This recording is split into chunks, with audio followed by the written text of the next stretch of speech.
l'eau et le feu. Un cocktail explosif. La présence d'eau à proximité d'un volcan est toujours signe de grand danger. C'est pour cela que les volcanologues ont particulièrement à l'œil les volcans qui émergent des océans. En 2018, l'un d'entre eux s'est tragiquement rappelé à leur mémoire.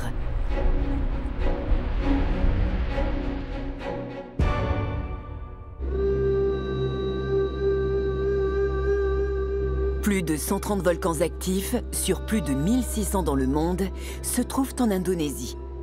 Parmi eux, le Krakatoa. Cet archipel volcanique se situe entre les îles de Sumatra et de Java.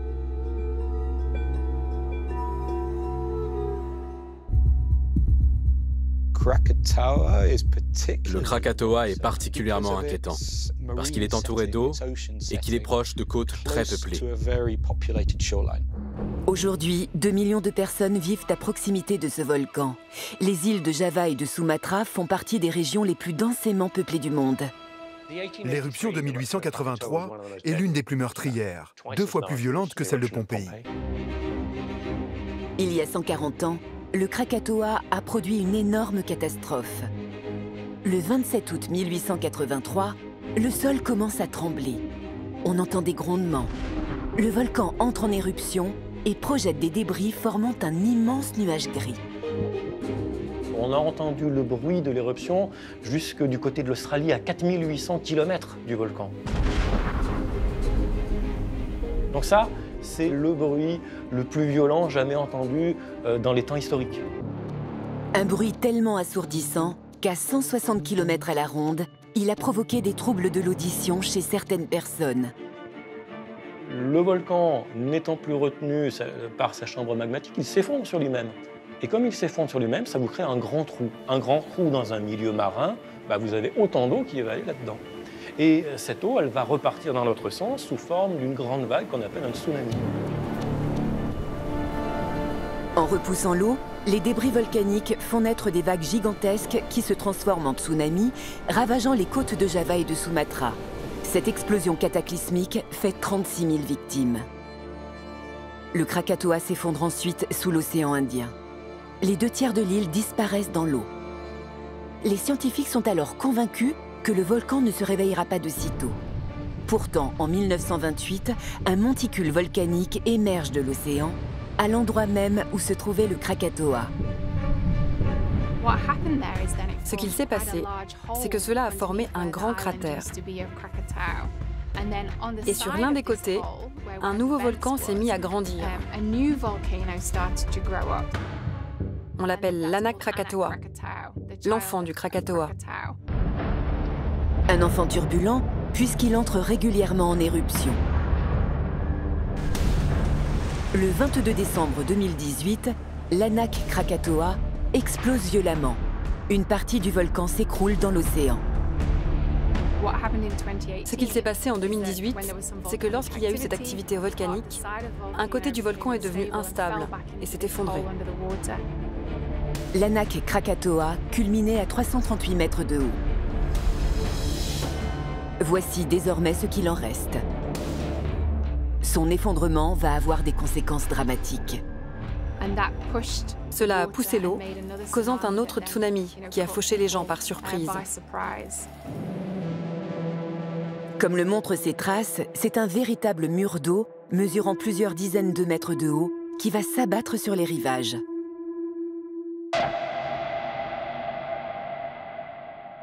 Un tsunami, ce n'est pas une seule vague. Ça recouvre la terre et ça repart en quelques minutes. Et ensuite, il y a une seconde vague qui vient et qui repart. Une troisième. Pour le Krakatoa, je crois qu'il y a eu 3 ou 4 vagues, séparées de 6 ou 7 minutes. Il n'y a pas d'image de ce tsunami de 2018, mais ces vidéos filmées en Indonésie quelques mois plus tôt en septembre, à la suite d'un tremblement de terre, donnent un aperçu de l'horreur vécue par la population.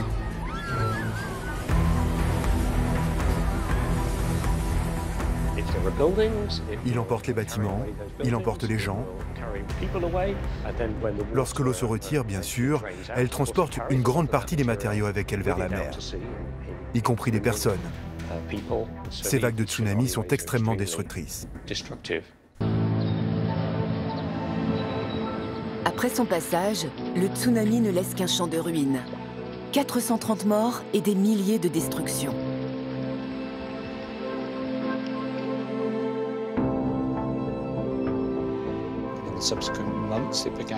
Un monticule a encore émergé de l'océan. Et en ce moment, il est en train de reconstruire son cône. Il est impossible de savoir exactement à quoi ressemblera la future éruption de l'Anak Krakatoa. Ce que l'on sait, c'est que l'on n'a pas besoin d'une grosse éruption pour générer un tsunami et avoir un impact sur la population. Les tsunamis sont encore peu étudiés par les scientifiques. Et quels que soient les progrès de la volcanologie, elle reste une science incertaine. Le problème en volcanologie, c'est qu'on ne peut pas prédire avec certitude. Ce que l'on peut faire, c'est effectuer des mesures à l'aide d'instruments sophistiqués. Nous pouvons également étudier ce que le volcan a fait dans le passé. C'est aussi une approche très importante, parce que souvent, ce qui s'est déjà produit est la clé pour anticiper l'avenir. Si la plupart des volcans actifs sont aujourd'hui très contrôlés, certains, endormis depuis longtemps, passent parfois entre les mailles de la surveillance. Et quand ils se réveillent, c'est la course contre la montre pour les volcanologues et les autorités. Cela a été le cas pour le Pinatubo aux Philippines. Sa violente éruption a surpris tout le monde. Il n'avait pas fait d'éruption récemment, donc il était peu connu des volcanologues et des habitants. En 1991, le Pinatubo, situé à moins de 100 km au nord-ouest de Manille, la capitale, entre de façon spectaculaire en éruption après plus de 500 ans d'inactivité. Jusqu'à cette date, personne ne se méfiait de lui. Jusqu'en 1991, le Pinatubo n'avait pas eu d'éruption historique. Donc on ne savait même pas qu'il s'agissait d'un volcan actif capable de grandes éruptions volcaniques. Parfois, une catastrophe en précède une autre. Comme cela a été le cas en juillet 1990, lorsqu'un violent tremblement de terre à proximité du Pinatubo a tué des centaines de personnes. Ce séisme a peut-être favorisé la circulation de magma dans des fissures du volcan.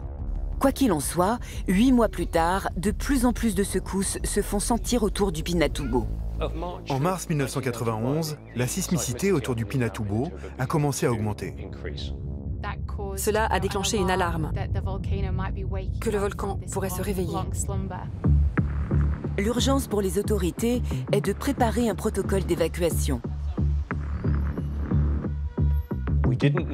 Nous ne savions pas ce que nous pouvions attendre en termes de signaux. Les volcanologues l'ont découvert sur le tas. Et ils ont réalisé, en observant ces roches, qu'il était capable de très grandes éruptions.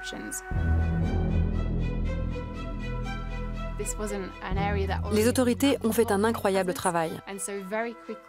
Très rapidement, elles ont dû déterminer des zones d'évacuation si une éruption se produisait. Les autorités décident de mettre en place 3 zones d'évacuation, à 10 km, à 20 km et à 40 km autour du Pinatubo. En avril 1991, le volcan se réveille de sa torpeur. Une première éruption phréatique a lieu. Beaucoup de ceux qui habitent sur les flancs du volcan abandonnent leur village.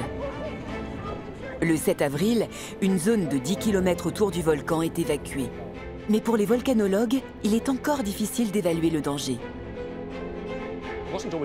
Ce n'était pas toujours facile, car pendant la préparation d'une éruption comme celle-ci, il y a beaucoup de hauts et de bas. La sismicité, les secousses du sol augmentaient, puis diminuaient, puis augmentaient et diminuaient.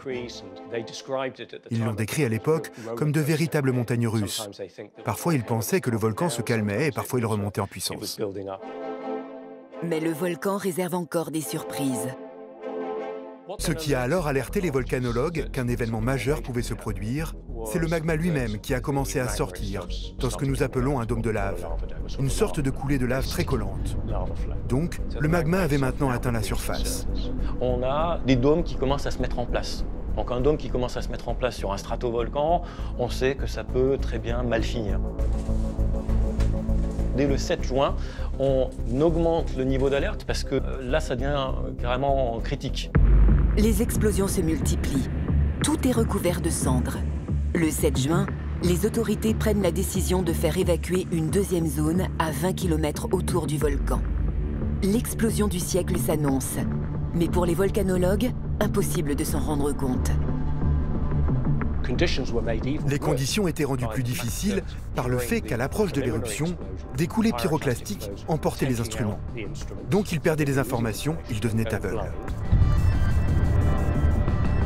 Le 14 juin, le niveau d'alerte 5 est atteint. 60 000 personnes sont évacuées à 40 km du volcan. On élève au niveau maximal le système de surveillance. On est à 5 sur 5, niveau rouge si vous voulez, celui qui indique qu'il faut évacuer les populations sur une très grande distance. Et quand on vous dit qu'il faut partir tout de suite et évacuer tout, pourquoi? Est-ce que vous êtes obligé de les croire? Pas forcément. Là, ils ont été suffisamment convaincants sur place pour arriver à ce que ça se passe bien. Le 15 juin 1991, c'est le paroxysme de l'éruption. Il y a eu une gigantesque détonation. La quantité d'énergie libérée lors de cette éruption est plusieurs fois supérieure à celle de la bombe d'Hiroshima. L'éruption du Pinatubo, c'est celle qui a été la plus marquante du XXe siècle. Quand vous êtes sur place, tout de suite, il fait nuit noire, en plein jour. On voit les véhicules qui passent avec les phares allumés, avec les retombées de cendres. Pour se protéger des cendres, on se met des sacs plastiques ou des sacs en carton avec des petits trous sur les yeux. On essaie de respirer comme on peut. Pour ceux qui le vivent, c'est l'apocalypse. Le même jour, un typhon atteint les Philippines. Les cendres volcaniques et les pluies se mêlent, formant des lahares. Ces coulées de boue volcanique ont fait beaucoup de dégâts. Et elles continuent encore à ce jour, car les cendres sont toujours présentes et les précipitations peuvent produire des lahares longtemps après la fin de l'éruption. Près de 1000 Philippins ont perdu la vie à cause de cette éruption catastrophique du Pinatubo.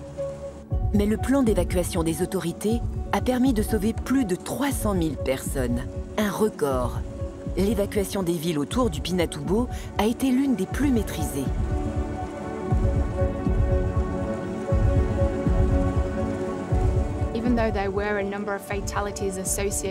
Même s'il y a eu un certain nombre de victimes associées à l'éruption du Pinatubo, la situation aurait pu être très différente, avec beaucoup plus de morts et de dégâts. Donc les autorités ont fait un travail incroyable pour installer très rapidement du matériel de surveillance et essayer de comprendre la potentielle éruption à grande échelle dont le Pinatubo était capable. Et heureusement, grâce à cette action rapide, ces plans de communication efficaces et les gens qui ont suivi les consignes, ils ont pu sauver beaucoup de vies et d'infrastructures et réduire l'impact sur les personnes et l'économie.